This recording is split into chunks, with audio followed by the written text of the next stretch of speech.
Today, Russia advances further in Donbas as Ukrainian civilians leave the towns in their path. We continue our analysis of yesterday's prisoner exchange, and we discuss the realities of Russian occupation.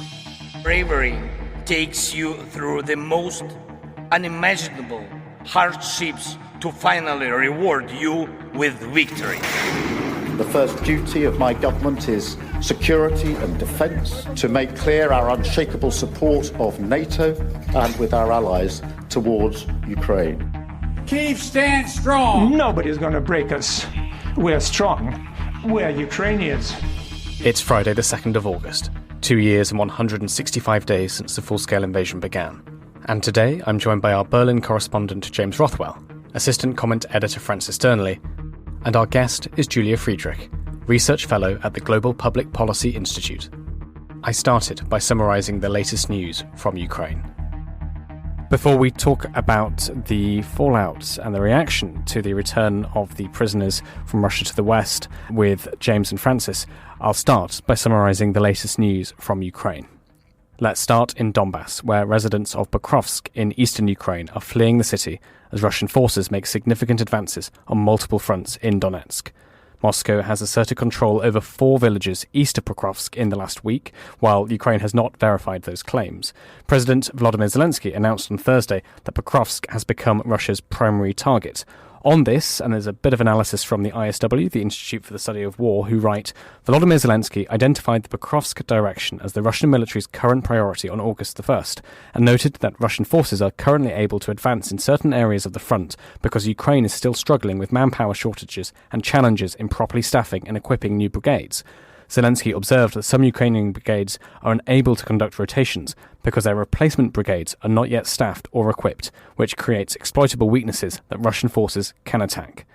Further east, Russian troops have reached the edge of Toretsk, where the regional governor noted last week that only 3,500 people remained in the town, just over 10% of the pre-war population.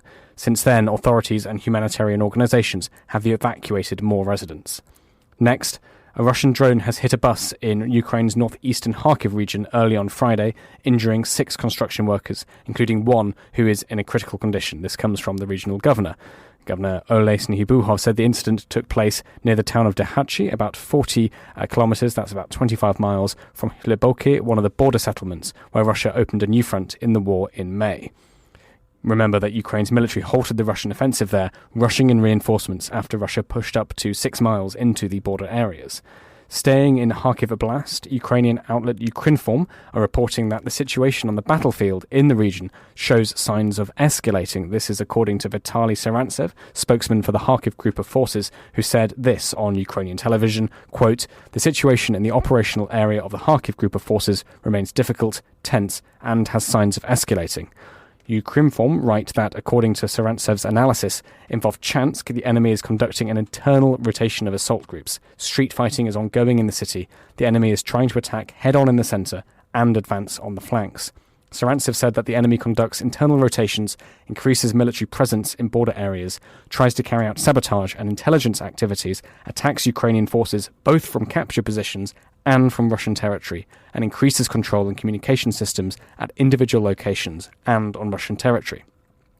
In the south, in Crimea, authorities in the Russian-controlled city of Sevastopol are evacuating a 9-storey residential building after it was hit by a fragment of an ATACMS missile. This comes from the Russian-appointed governor of the city, who said this on Friday. The governor said that no one had been hurt in the incident and warned locals not to approach other fragments of missiles intercepted by air defence in what he described as a massive overnight attack on the city. Let's look then at some analysis from the ISW, who we cited before, who've been looking at the Russian advance near Pokrovsk. They bring together some of the reporting that we've brought you over the past few days, and they write, Russian forces continue to make slow, steady advances in the Pokrovsk direction, that's west of Avdiivka, largely enabled by Ukrainian manpower shortages and the terrain in the area immediately northwest of Avdiivka. Russian advances will likely slow as Russian forces advance into a line of larger and more urban settlements. Russia's current rate of tactical advance towards Pokrovsk would likely not continue indefinitely. Crucial, then, to these advances is the tactical flexibility of the Russian forces, as the ISW write.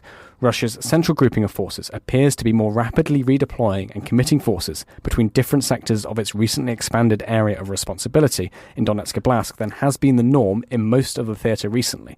The central grouping of forces may have established a more flexible command and control structure and may be responding more quickly to potential Ukrainian tactical vulnerabilities than other Russian groupings of forces in Ukraine. So some interesting points there from the ISW we should take on board. Finally, from me, this has just come in on our live blog, a small Ukrainian drone reportedly shot down a 12-ton Russian Mi-8 helicopter near Russian-occupied Donetsk, potentially marking the first time a drone has taken down a military helicopter. The explosive-carrying drone rammed the $50 million helicopter when it was near the ground, causing it to crash and burn. This is coming from Forbes, who is citing Russian bloggers. One Russian blogger reported, quote, "Caught at the moment of takeoff." The attack occurred about 50 kilometres from the front line, much further than previous attacks have reached. Photos and videos on social media have shown the burning helicopter, and observers confirmed the downing of the helicopter, which was being used for attack, transport and medical evacuation missions. Well, those are the latest military updates. James Rothwell, you were on yesterday's podcast ahead of the prisoner exchange. What happened overnight? Can you bring us up to date? Yes, hello everyone. Well, the last time we spoke on yesterday's podcast, news of the release was just breaking and we didn't have all the details at the time. But since then, overnight, the prisoner exchange was a success. It occurred very smoothly. There was a handover at Ankara airport in Turkey where a number of American, German and Russian prisoners being held in Russian jails, including Evan Gershkovich, the Wall Street Journal reporter, and Paul Whelan, the former US Marine, were traded for a rogues gallery, if you like, of Russian spies and criminals. One, Vadim Krasikov, the so-called Berlin bicycle killer who gunned down a Chechen dissident in Berlin a few years ago. He had been serving a life sentence in Germany for that offence.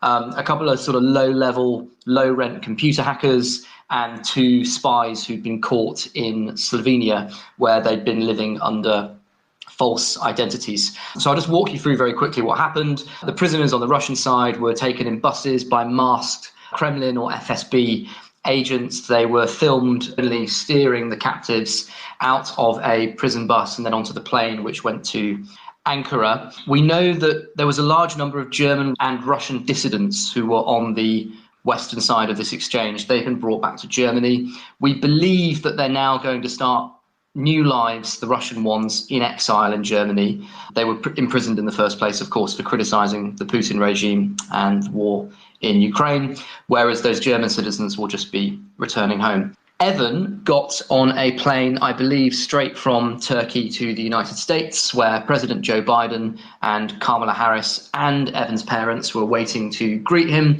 There was a lovely moment captured on film as Evan shook hands with the president, shook hands with the vice president, and then he hugged his mother in a sort of bear hug, lifted her up off the ground. Absolutely delightful moment that really captured the joy of the day. And I hope he's now getting some well-earned rest for what was obviously such a terrifying ordeal for him. That speaks to the kinetic movements of overnight, but this is also a very sensitive, complex geopolitical story, and there's quite a bit more detail that's come out about how the deal was done. Yes, absolutely. What do we know so far?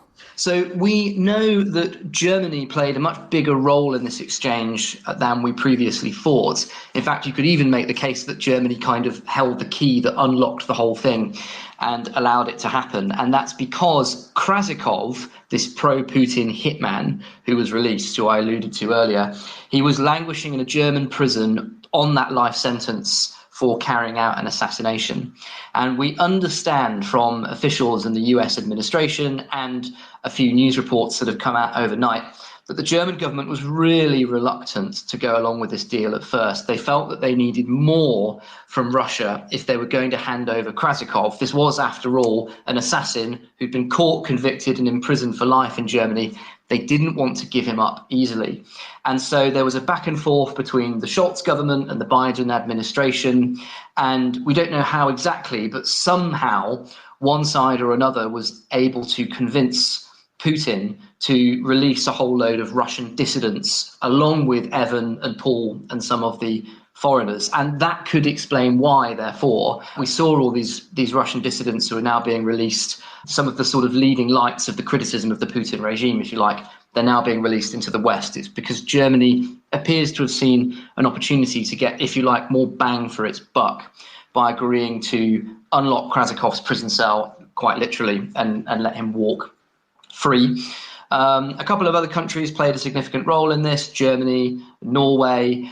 Evan's mother deserves credit as well. She actually went up to Joe Biden at the 2023 White House Correspondents' dinner and implored him to save her son. You're the only one who can save my son, she said. And Biden also has been working with a rather charismatic chief hostage negotiator who's nicknamed Captain America, according to the Wall Street Journal, because he's got a bit of a maverick streak. He appears to have been one of the big personalities that helped to shepherd this through. And one final detail in terms of how the prison release was done, David, we have heard that the list of Russian names that needed to be released, the Russian criminals and hackers that needed to be released in order to seal the deal, was actually jotted down on a cocktail napkin.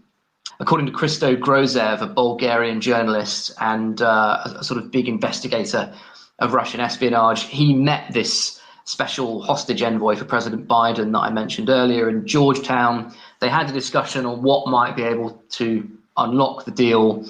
And at that restaurant, Mr. Grozev wrote down on the napkin the names of Russian prisoners who the US and its partners could trade in order to get Putin to agree to a deal. So it was a really complex, really difficult, long-term hostage negotiation. Basically, that, of course, is why President Biden, in his remarks last night, reacting to the deal, described it as a feat of diplomacy. And it feels almost like a bit of a miracle that it came off without a hitch. James, before we go to Francis to get his reaction, can you tell us a little bit more about the reaction to the release of Krasikov in Germany? As you said, he was languishing in a German prison for a murder committed in Germany. What's the atmosphere like in Germany knowing that he's now walking free? Well, the atmosphere is, I'd say, on the whole, quite jubilant. I think the German press, or at least my survey of the German press this morning, suggests that they're genuinely quite impressed by the fact that Olaf Scholz, who's not considered a great statesman compared to people like, obviously, Zelensky or President Biden, he's considered to be lower down in the pecking order, inevitably, in terms of matters of major global affairs. But he appears to have shepherded through the deal, and he's won some credit, I think, in the German media for doing that. It is worth mentioning that relatives of the victims of Krasikov, the bicycle assassin, are not happy with this result. Inga Schulz, a lawyer representing the families of Zelimkhan Kandlowski, who, sorry, I think I butchered that name, who was the victim of the bicycle assassination. She said in a statement on the victim's behalf, "It's devastating news. On the one hand, we are happy that a life has been saved. On the other hand, we're disappointed that the world apparently is not based on law and order, not even in countries where law reigns supreme," referring to Germany. So you've got a representative of the victim of the Berlin bicycle killer saying that they're not happy with the deal. Now, that's probably not going to have an impact on Germany's future conduct. They will obviously take into account the sentiments of the victims of crimes committed by people they've got to release. But it is still worth mentioning that the response or the reaction in Germany is not universally positive. Bild newspaper, a German tabloid, also has an interesting story quoting an anonymous. They're a little bit vague about what job exactly this guy did in a previous German administration. He appears to be an ex-hostage negotiator for Germany. And he sounded the alarm a little bit, actually. He said, yes, it's great that we got these people out, but we need to be careful that we don't walk into a routine system of hostage diplomacy where the Putin regime can just grab someone and then we have to hand over another notorious Russian criminal. So I think Germany in general is impressed by this deal. They're pleased that Olaf Scholz was able to play a key role in making it happen and that he did eventually agree to release Krasikov. But a note of caution being sounded as well, that this is probably not something that the West should make a habit out of, because, as I said, it carries the risk of hostage diplomacy becoming a big part of East-West relations in the future. Well, thank you so much, James Rothwell. We'll come back to you, of course, for your final thought. But Francis Dearnley, welcome back to the podcast. What are your thoughts on what we've seen over the past 24 hours? Well, thanks very much, David, and apologies I couldn't be on the podcast yesterday, but one can imagine as this story was evolving that I was called away in order to be able to be involved in commissioning pieces on it and in editorial decisions. It's, of course, the biggest prisoner exchange between Russia and the West since the Cold War, as has been widely reported. So just to put the historical consensus on this, that's why we're doing so much reporting on it, as opposed to some of the other prisoner swaps we've seen. It's the scale of this and indeed the prominent individuals involved that mean it is, of course, getting all of these headlines. We now know, of course, that those expedited sentences, including Evan Gershkovich's, was due to there being these extensive discussions being made, as we speculated at the time, that it might have been speeded up, sped through so that he was then ready after the verdict to be ready to be transported abroad. Like many others, I agree that now we know the full list of the exchange. It's a far better list, I would argue, from a Western perspective, because it includes so many distinguished names, Gershkovich, of course, but also influential dissidents, Vladimir Kara-Murza, who will be well known to listeners. We had his wife on the podcast a few months ago, and we'll include a link to that in the show notes. Fascinating. He will be, for many, a lightning rod figure among Russian dissidents, perhaps even if he so chose a kind of Alexei Navalny figure. He was in the Oval Office on the phone yesterday with President Biden and his wife and said that he expected to fully die in prison. So it came as a huge shock to him, and I'm sure many others. It bears repeating that none of those journalists should have been behind bars, and there are others who have been released, of course. They were victims of this appalling clampdown that's taken place in Russia ever since the full-scale invasion. As Biden put it in his briefing yesterday, each prisoner has endured unimaginable suffering and uncertainty. Today, their agony is over. I think another important dimension of this from the Western perspective is that it will give the Democrats, I think, a boost in the election, lest we forget that it was the inability to bring Americans home that arguably brought down Jimmy Carter. And so Trump, of course, kept hammering Biden and Harris over not bringing these prisoners back. That card has, to a degree, been taken away from him, though it hasn't stopped him in the last 12 hours or so criticising the prisoner exchange, criticising the US and saying that it's received a bad deal tantamount to extortion. I think rather predictable that he wouldn't be in praise of it. He said, just curious because we never make good deals at anything, but especially hostage swaps. Now, let's look at this from the Kremlin's perspective, though. The Moscow always drives a hard bargain. I think James is absolutely right that there will be some people who will be very concerned that this will, if not just in the Russian context, in the wider context, boost hostage diplomacy, namely the capture of people that it knows the West would want so that it can then leverage and discuss other situational challenges between the various different countries. Now, in exchange for the journalists and others wrongly imprisoned, yes, we've got Prasakov, this hitman, and it may come as a surprise that people would see Putin shaking hands and then embracing a man such as him. I think that will do some damage to the reputational image of Russia from a Western perspective, seeing him embracing so readily such individuals. But Russians are Russians, and this, of course, will give something of a boost to Putin too. Just on Krasakov in particular, there's been a lot of speculation today that he was perhaps Putin's personal bodyguard at one time, and they have very, very long-standing ties dating back to the president's time as deputy mayor of St. Petersburg. And so it has been a priority having him return for a very long time indeed, which might explain why so many other Western prisoners have been released as a consequence. As I say, though, I think that there's another angle here, which is whilst it has not looked good from a Western perspective of Putin meeting these individuals, it does, though, show that Moscow can still be dealt with between the West and the Kremlin as an entity. That may play into the hands of those talking about negotiations at the moment. Now, I personally am sceptical of that argument. I think that prisoner exchanges historically are very, very separate from other tensions that are taking place between rival powers. But nevertheless, there may well be some who will say, look, now the Kremlin can indeed be dealt with. Yes, there are also other risks, though. Hybrid warriors, of course, being returned to the fold. Some of these internet hackers, will they be able to advise again on how to do this on a wider scale? Possibly, but again, it seems likely that as part of these negotiations and having them returned to Russia or elsewhere, that they have been essentially voided in their ability to be able to travel abroad, etc., etc. And they will, of course, be, I imagined, monitored very closely. You're hardly as effective once you become a known name, because people know who you are and what to look for. An obvious point, perhaps, but is worth repeating.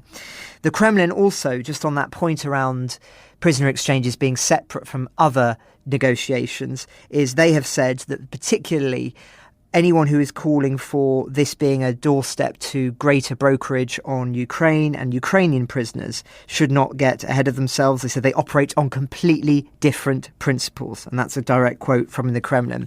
And indeed, I think we should spare a thought, David, for the thousands of Ukrainian prisoners and others who remain in Russian captivity. This is, of course, a story that's quite narrow to some degrees in the context of the war, but nevertheless has huge ramifications. But nevertheless, we should not think that this is in any way all of Russia's prisons opened. Rather, this is very particular to individual cases. Now, just to wrap this up, anyone who is really interested in the inside story on this must read the Wall Street Journal's piece, Inside the Secret Negotiations to Free Evan Gershkovich. It's fascinating, essential reading. One almost feels reading it that the screenplay writes itself. James already spoke about the fascinating snippets on the German role in this and Scholz, and indeed the fact that it does appear that Scholz has done this almost as a favour and out of respect for President Biden at the end of the day. It did put him in a very difficult political situation, but he's done it almost as a final gesture of respect before Biden moves to one side. Another interesting snippet in it is going back all the way to the Tucker Carlson interview, where apparently Carlson, after the cameras had stopped rolling, said to Putin, "Why are you doing this? Why are you keeping him? It's hurting you." And Putin complained that the problem lay in Washington and that Russia had made its demands for the reporter clear, but that America had not done enough. And who knows, maybe Carlson fed that back in. I'm sure he was interviewed by the authorities once he returned from Russia. And just finally, on that piece in the Wall Street Journal, a really interesting little snippet on Jake Sullivan, of course, who is the National Security Advisor, often touted as being the most powerful holder of the role since Henry Kissinger. A little bit more interesting background on him, and he's, of course, known for being very young, 47 years old, and it talks basically about how he's considered this prodigy, winning the Rhodes Scholarship, the Marshall and the Truman Scholarships as well, and Hillary Clinton calling him at his wedding a once-in-a-generation talent. But, and this is a big but, it says that those who favour him and talk about his absolutely immaculate knowledge of detail, including apparently when it was the Battle of Bakhmut, street by street almost, as to what was taking place there. A really fascinating little snippet, this little gem. They said that people who just praise him describe another frequent hitch in his decision making: paralysis by analysis, i.e. that he is so in the detail that it can make it very difficult to then make decisive, clear-cut, clear-eyed decisions. So a fascinating piece. And just lastly on this, of course, we've now heard from Evan Gershkovich and others. He also, I think, which is a credit and a testament to his character, talked about the many other political prisoners, not just Navalny supporters, that he got to know in prison, and he wants to work to try and bring them out, Gershkovich. And he also, as has been widely reported as well, he had to fill out this pro forma printout there in order to effectively appeal to the state in order to be freed, a kind of final bit of bureaucracy, you could even say attempt to humiliate. And apparently at the very end of this piece of paper that usually is left blank, he wrote to Putin, "Would you be willing to sit down for an interview?" So a journalist to the very end, at the end of his captivity. But an extraordinary story, David. And as I say, I think this will be a saga that will be long remembered in the annals of this war, and indeed in terms of prisoner swaps, because it's a really, really interesting story, and one with many implications about future ones, and indeed possibly the future of this war and Russia itself. Well, thank you very much, James and Francis. Francis, can I stay with you just for a few more minutes to bring us some of the other diplomatic updates that you've been looking at this morning? Well, yes, if you're not already tired of hearing my voice, I think it is worth just saying there's a lot going on at the moment in the diplomatic space still. We're, of course, getting lots of reaction from the UN and NATO about the prisoner release, just welcoming it, basically, saying that journalists and rights defenders detained solely for doing their jobs must be freed. So, again, using this as a springboard for appeals to others who are, of course, in Russian captivity and indeed other hostile nations. But in terms of other stories, a really interesting one too, Andrei Yermak, of course, one of the most senior figures in the Zelensky administration, Zelensky's chief of staff, has said that he wants a second leaders summit, this being Zelensky, and that not only does he want this summit, but he wants it to potentially take place somewhere in the global south. So, i.e. taking place somewhere away from the West, where it can be used to show and underline the fact that all of those other countries, not just Western ones, but Middle Eastern ones, China as well, that have said that they respect Ukraine's sovereign territory, can, in a sense, articulate that more clearly to Moscow. So he wants to show the world's unity amid Russia's attempt to divide Ukraine. I think the other context here, of course, is that Ukraine is very aware that if the worst case scenarios happen in the United States and Trump were elected from its perspective, then it needs to have a backup plan whereby, at the very least, there is a second round of negotiations that has taken place before that, where perhaps some of the groundwork for future peace deals can be laid out, and thereby ensure that they are not forced into a very, very hard negotiating situation by a Trump White House. So I think we should also be read very much in that context. But as I say, the fascinating snippet there is that they want it to take place in the global south in order to use all of those discussions that they've had, so that then those countries can say to Moscow, look, we do actually respect Ukraine as a sovereign nation, and that you have, in a sense, impeded its rights. So very interesting story that. Just relevant to it too is a very interesting interview a couple of days ago with Zelensky in Le Monde, the French newspaper, where he was asked about giving up Ukrainian territory as a result for peace.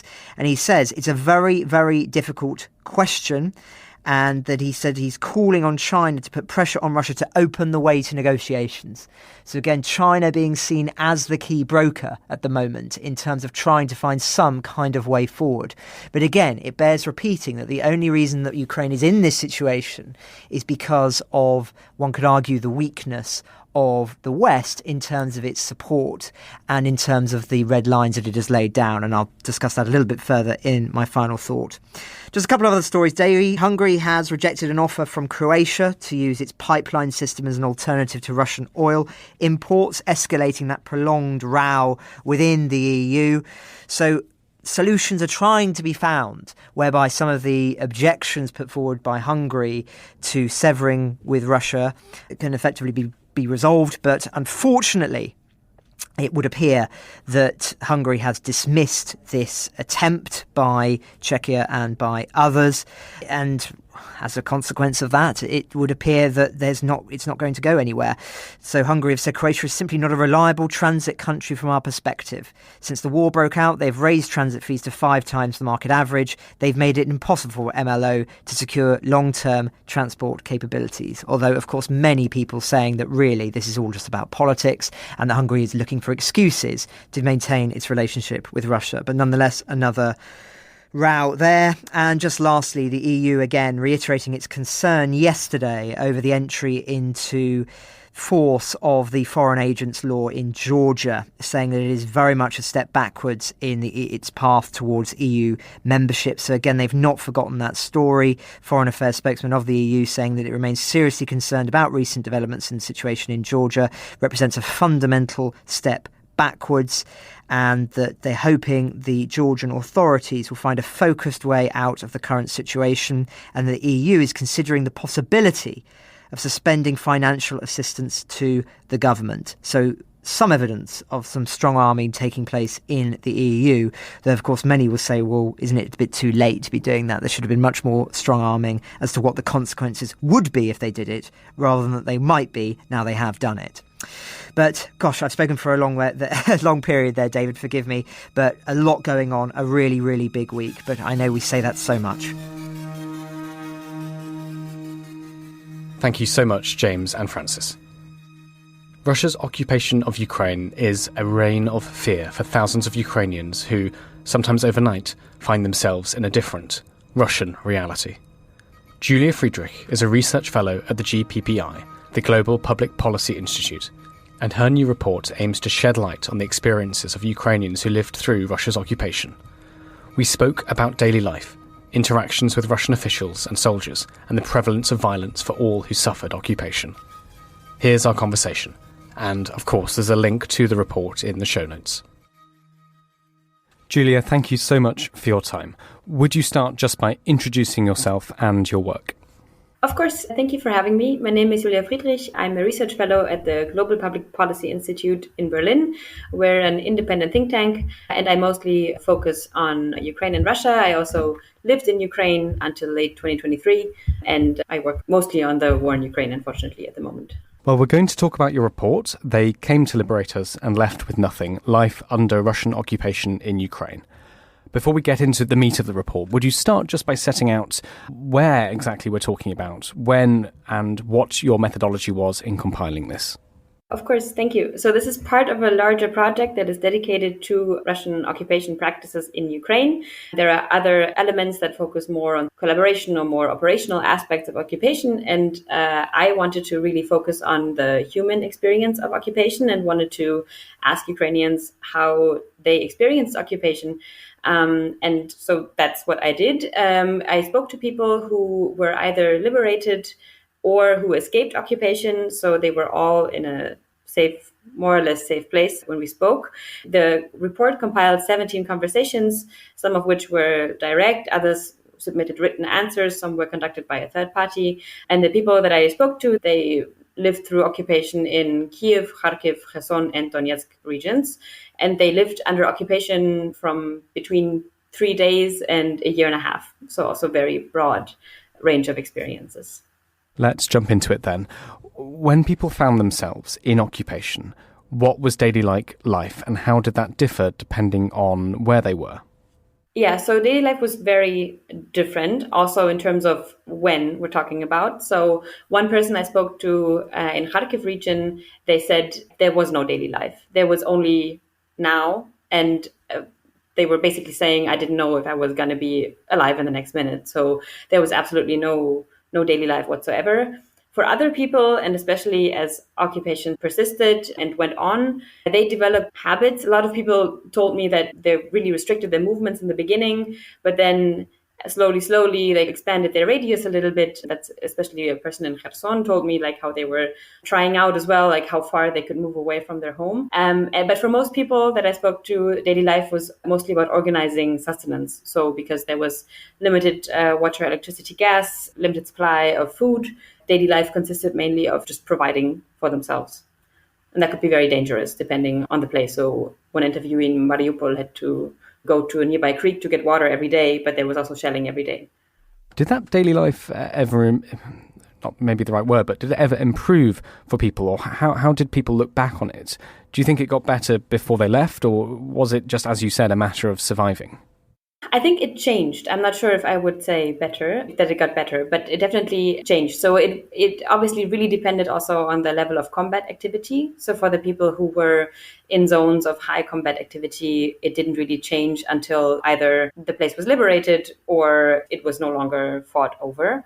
So that in that sense, it could change quite significantly over time. And then a lot of people said that after the first month or two, then products started appearing in the stores again, stores reopened, that element came back. A lot of people spoke about schools. So in Kharkiv region, for example, they had planned to restart schools in early October, which then did not happen because the Ukrainian armed forces liberated the territory in between. But in Kherson, for example, schools restarted. So there was like a sense of normalcy returned to the places that were under occupation for longer than a few months. But of course, that was also a dangerous and violent normalcy, right? So it wasn't like it just went back to normal and just there was a different flag on top of the main administrative building and that was it. So it was a new normal, but it wasn't normal. That's what most people. Of the people you spoke to, Julia, can you tell us about their interactions with Russian officials, Russian soldiers? It'd be good to hear a couple of stories, a couple of examples of how they found that experience and what these people were like. Yeah, so that was an interesting topic. So one person told me, I was a soldier of the Invisible Army and my goal was I don't want to interact with occupiers at all. This person was an internally displaced person from Luhansk region. And so they were very much also afraid that any interaction with occupiers, they might accuse them of betraying Russia and whatnot. Other people, there was one person in Kyiv region who I think who was almost a little bit curious, who said, I was so furious and I was so enraged that I wanted to look them in the eye. I wanted to spit in their borscht, that person said. And they spoke to several occupying soldiers. They were located in a village. At the edge of that village, I think in a part of the village that the occupiers were a bit sort of suspicious about because they were afraid of partisan activity in the nearby forest. And so they, in a sense, got lucky because they were quite frank in their interactions with occupiers and they did not react violently. The most frequent point of interaction was at checkpoints. And one person from Kherson told me how they traveled from Kherson city to a village located on the other side of the riverbank where their parents were located. And they passed, I think, like 8 or 9 checkpoints, they said, on the way. And that was actually very interesting because they differentiated a lot and said that in the beginning it was more these like, you could tell by their hands that they weren't working class people. They were intelligent people. They were telling me not to be scared and that everything was fine. And then the more we got outside of the city, the worse these soldiers got. But I think everyone stressed that even if they might have had an interaction with an occupying soldier that was not exactly friendly, but maybe normal, that they also made, 95 other experiences that were not. And I think sometimes, also as researchers, we're looking for these sort of interesting elements where maybe it wasn't like we intuitively would think that such interactions happen, but the majority of it was marked by fear and violence. And a lot of people there was one person who told me about their neighbor who just did not leave their home for the entire 6 months duration of occupation because they were too afraid to go outside. So that was the main mode for interaction. How did the people you spoke to adapt to the reality of occupation? What were the different strategies people used? People had a variety of strategies and most of them revolved around sort of being busy. Some people said that the effort just to sustain themselves with food and water and just cooking under these conditions, that was an activity that filled the entire day. And so that was one strategy, was to just keep busy, to clean, to, not give in to the fear too much. A lot of people stressed that it was really important to have some hope, even if it's just a small light at the end of the tunnel, one person said from Kyiv region, that maintaining that hope was really crucial in them surviving this. And then there were some really touching stories. A person from Mariupol who told me about how they were taking care of their neighbor and trying to get medication for them, sharing water, sharing food. But then, of course, there are also other stories, and there are stories of collaboration. There was one person who told me how their neighbors betrayed them and told the occupiers that they were a veteran of the Ukrainian armed forces, which meant that they were tortured in their home. There were a lot of different strategies, and there were also people who, one person said, people who had been selling apples on the street were suddenly in high levels of government. So that obviously was also a strategy of adapting to occupation. One of the big points you make is, and I think you've sort of just referenced it there, is the ruptured social ties between people and between communities, with when you have different groups of people and different individuals to some extent choosing different sides, different ways of existing during the occupation. Could you tell us more about that? What did you expect to find when you were looking into this, and what did you find when you were talking to people? So I did some research in the Donbas region in 2021. So before the Russian large-scale invasion, in the areas that were not occupied, that were under Ukrainian government control. And there I already found that even though these communities were in relative safety, but that just the war had left so much of a mark. And that, as I said, there were these heartening stories of people moving closer and neighbors taking care of each other. But in the end, violence destroys, and it destroys buildings, and it destroys social ties and communities, and there's no way around that. So in a way, I expected to find what I found, which is that even though there are examples of this wonderful humanity, but that's not what's to be expected. What's to be expected is there's violent occupation and people panic and the social ties are disrupted just like the buildings. Do we know much about the people who did end up collaborating with the occupying forces? Who were they? What were their motivations? So I did not focus on that much in my research because I really wanted to zoom in on this sort of human experience. Some interviewees, they recalled some stories. One person from Kherson recalled a story about a woman who was working in a hospital and who told the occupiers that people were being treated there under false name, who were actually, associated with the armed forces. But these were mostly based on rumors and stories that persons had heard. So my interviewees were all very much against the Russian occupation. Several of them took part in resistance activities. So most of the collaboration they referenced was more what they had heard. But again, I think the most striking example is the person who was betrayed by acquaintances of their daughter, I think, who told the occupiers that, there's an Ukrainian armed forces veteran living there. You should check them out. So I think but a lot of them stressed also that there were different types of collaboration, right? Some people were coerced, some people did this voluntarily, and many of them stressed that in their impression this was not the majority. But based on the interviews I did, I cannot make any substantial claim about how widespread or not the phenomenon was. The people you spoke to got out of occupation one way or another. Could you talk a little bit about that? What were the reasons, the motivations and the methods through which people were able to leave the occupied territories? That was, for me, one of the most surprising things I found. I think sometimes we have a tendency of thinking, if you don't like that regime or if you're against it, then of course you should leave. Or if it's dangerous, then you should pack your bags and go. But it really was not that simple. So one person I spoke to was taking care of a sick mother and therefore did not leave under occupation. Another person from Mariupol had a 90-year-old father and they wanted to escape, but it took a while to figure out how to do that with a 90-year-old father who could not go through Russian filtration systems. And so a lot of the times it was family ties who held people back, and also sometimes a lack of being able to imagine yourself somewhere else. And then escape can be very expensive. So I spoke to a couple who fled from Kherson region, and they paid, I think, $10,000 to travel through Russia to the Baltics and then back into Ukraine. And then that's the last sort of deterring factor, I think, is that if you have to flee through Russia, of course, that can be very scary. And it can, like some people also said, I did not want to seek safety in the country that attacked me. And then vice versa, the people who made the decision to escape faster and easier were people who had acquaintances in Western Ukraine, who had some family somewhere, who offered a place to stay, who had some international acquaintances who offered them, who told them, you can come here, you can stay with me. Those were obvious factors that facilitated the very difficult decision to take the risk, because it was at the time, in hindsight, you can say, there are these evacuation routes, but at the time you're making these decisions based on a very thin level of information. You just so it is a very dangerous undertaking, and not everyone dared to. Talking about violence then, in your report, you make the point that violence is present all the time, and it's a sort of fundamental factor of what occupation was like. Could you talk about that violence in the everyday? How did people experience it as they were trying to exist, trying to get on with everything during occupation? So from what I gathered, the way that violence occurred also differed a little bit in different stages of occupation.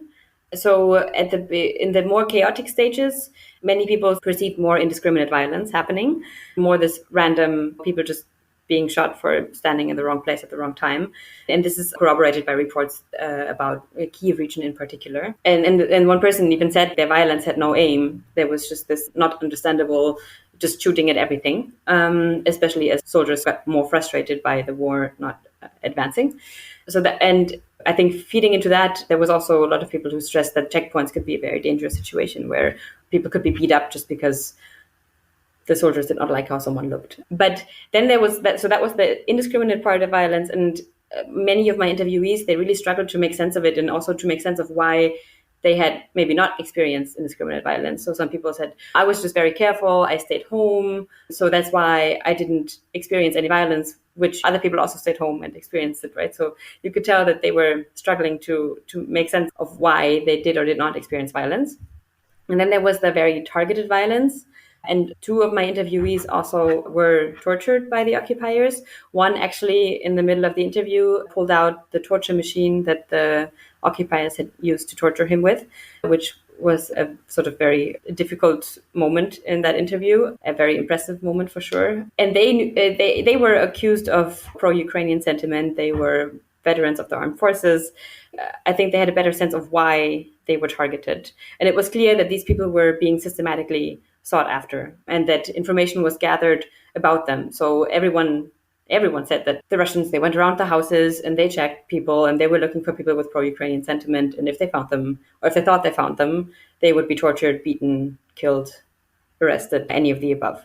So there were these two, I think, a bit separate ways that violence was experienced, and both were part and parcel of what occupation is. In all of your research then, and all of the people you spoke to, what can you discern about Russia's strategy in occupation? I think especially as it lasted, like where it's allowed to last, the strategic dimension becomes a lot clearer. So in the places that are still occupied and the people who stayed under occupation for longer, they described how systematically the occupied territories were integrated into the Russian administrative and also economic structures. So, for instance, you could buy products only from Russia or from other occupied territories. You could only buy a Russian SIM card. You could no longer receive Ukrainian channels of information. And these pressures, this sort of structural violence, this becomes stronger over time. So, for example, getting a Russian passport was maybe optional if at some point, but now it's tied to receiving humanitarian aid. It's tied to receiving any kind of government services. If a child is born under occupation, it's automatically a Russian citizen. These structural elements, they get a lot stronger over time. And so we can see that it's really an attempt to permanently change the demographics of Ukraine and of Russia. And I think it's been quite popular, or it's been quite well known that in Mariupol, they are now rebuilding and reselling apartments for cheap on the Russian market, right, to get Russians to resettle. So it's about making this as irreversible as possible. And unfortunately, the strategy is quite successful because the territories that would be liberated now, reintegrating them into the Ukrainian state would be an even harder task than it is already with the territories that were deoccupied in 2022 and that are destroyed and where you have to rebuild social infrastructure. But now the territories that are still under occupation, they are just integrated so much more into the Russian system. Did anything surprise you about what you heard from the people you spoke to? And what other patterns maybe did you surmise? There were several things that surprised me. One thing was how quickly a sort of informal structures emerged under occupation. So people started to informally trade amongst each other. There would be smugglers who knew what Russian soldier to bribe where to get products in or people out. So this kind of informal layer that immediately emerged between people in a self-organized mode, I thought that was quite fascinating. And then another thing that surprised me, which maybe it shouldn't have, but is that there were some people who described the violence as part of a sticks and carrots approach, and that the Russians employed carrots quite systematically. So, for example, they, I think, tripled or quadrupled the pensions for pensioners to get them on their sides. And the interviewees I spoke to said that this was quite successful because they just improved their standard of living a lot. There was one person who spoke of cheap Russian alcohol that was sold in sketchy looking containers at a market in Kherson, which just seems like the ultimate Russian way of getting people on your side. So those details, that they really struck me. And of course, it was also just hard to hear how Russian soldiers would go around and say, "Oh, but we came to save you." And Ukrainians just saying, we don't need your saving, just go home. So those just very vivid details, they were quite surprising at times. Julia, what are your conclusions then? What would you like to set out for us after speaking to all of these people? To me, the most important lesson from this report is to not forget that we're talking about humans here. I think especially as the war has been going on for such a long time, and we focus on frontline developments and how has the front moved and what village is under attack at the moment. But these are homes to real people, and they are real people who find themselves in these impossible situations, making these impossible choices in a really, in just such a difficult environment. And I think, especially to people who say, oh, but, the war must end, and if territorial concessions are part of it, then so be it.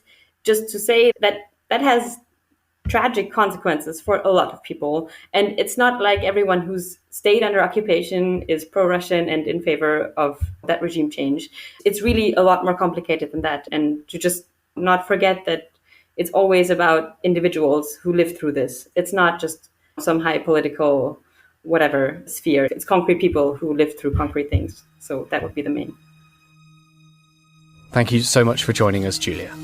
Coming up, we hear Francis and James's final thoughts.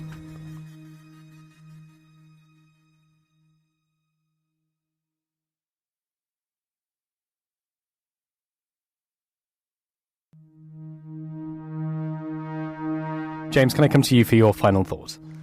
Yes, I just returned to a point that Francis made earlier, actually, about Olaf Scholz, the fact that in addition to trying to get some extra concessions from Russia in terms of who was being policed, there was an element of Mr. Scholz doing Joe Biden a favour.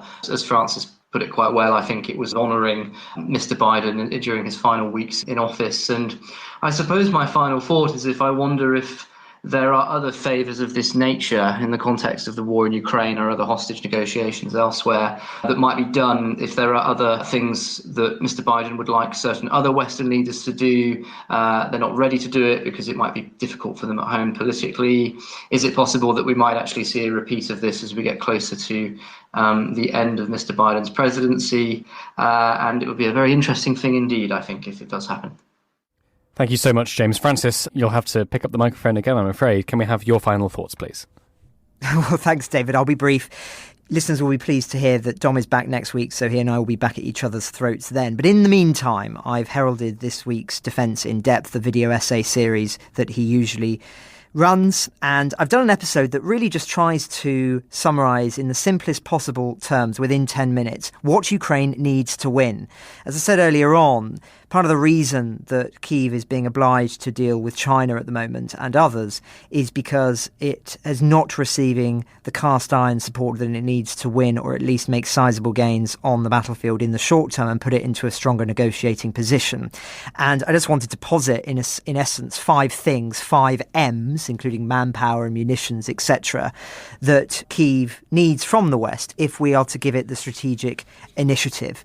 So I recommend it to listeners not only for a summary of a lot of the themes that we've discussed on the podcast, but also if you're looking for something that you can share with people to summarise some of the key things. And again, I'm not trying to make the claim to be comprehensive necessarily, but some of the fundamentals that Kyiv currently lacks, then I've attempted to do so in a very short format, indeed with maps and images, etc., etc. So do check that out. And normal service with David, Dom and I, and of course the rest of the team, will resume next week. Ukraine the Latest is an original podcast from The Telegraph. To stay on top of all of our Ukraine news, analysis and dispatches from the ground, subscribe to The Telegraph. You can get your first 3 months for just £1 at www.telegraph.co.uk/Ukraine the Latest. Or sign up to Dispatches, our Ukraine newsletter, which brings stories from our award-winning foreign correspondents straight to your inbox. We also have a Ukraine live blog on our website, where you can follow updates as they come in throughout the day, including insights from regular contributors to this podcast. You can listen to this conversation live at 1 p.m. London time each weekday on Twitter Spaces. Follow The Telegraph on Twitter so you don't miss it. To our listeners on YouTube, please note that due to issues beyond our control, there is sometimes a delay between broadcast and upload. So if you want to hear Ukraine the Latest as soon as it is released, do refer to the podcast apps. If you appreciated this podcast, please consider following Ukraine the Latest on your preferred podcast app. And, if you have a moment, leave a review, as it helps others find the show. You can also get in touch directly to ask questions or give comments by emailing ukrainepod@telegraph.co.uk. We do read every message. And you can contact us directly on Twitter. You can find our Twitter handles in the description for this episode. As ever, we are especially interested to hear where you are listening from around the world. Ukraine the Latest was produced by Rachel Porter, and the executive producers are David Knowles and Louisa Wells.